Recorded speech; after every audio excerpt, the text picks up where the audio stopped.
ಕಮ್ಯುನಿಯೋ ಭಾರತದ ಕಥೋಲಿಕ ಧರ್ಮಾಧ್ಯಕ್ಷರ ಸಮ್ಮೇಳನದ ಸಿಸಿಬಿಐಯ ಒಂದು ಭಾಗವಾಗಿದೆ.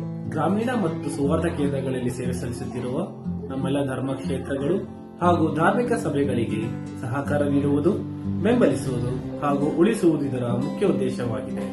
2017ರಲ್ಲಿ ಕಮ್ಯುನಿಯೋವನ್ನು ಪ್ರಾರಂಭಿಸಲಾಯಿತು. ಆಗಮನ ಕಾಲದ ಮೊದಲ ಭಾನುವಾರವನ್ನು ಭಾರತದೆಲ್ಲೆಡೆ ಕಮ್ಯುನಿಯೋ ಭಾನುವಾರವನ್ನಾಗಿ ಆಚರಿಸಲಾಗುತ್ತದೆ. ಹೃದಯವು ಪ್ರಾರ್ಥನೆಯಲ್ಲಿ, ಮನಸ್ಸು ಪ್ರಚಾರ ಕಾರ್ಯದಲ್ಲಿ, ಕೈಗಳು ಐಕ್ಯತೆಯಲ್ಲಿ ಎಂಬುದು ಇದರ 3 ದೃಢ ಸಂಕಲ್ಪವಾಗಿದೆ. ಬನ್ನಿ ಈ ಸುವಾರ್ಥ ಕಾರ್ಯಕ್ಕೆ ನಮ್ಮ ಉದಾರ ಮನದ ಕೊಡುಗೆಗಳನ್ನು ನೀಡೋಣ. ನಮ್ಮ ಶಿವಮೊಗ್ಗ ಧರ್ಮಕ್ಷೇತ್ರದಲ್ಲಿ ನಾವೆಲ್ಲರೂ ಜನವರಿ 4ನೇ ತಾರೀಕಿನಂದು ಕಮ್ಯುನಿಯೋ ಭಾನುವಾರವನ್ನು ಯುವಜನರು, ದೇವಜನರು ಜೊತೆಯಾಗಿ ಅರ್ಥಗರ್ಭಿತವಾಗಿ ಆಚರಿಸೋಣ ಮತ್ತು ಸೇವೆಗೆ ಸಹಕರಿಸೋಣ.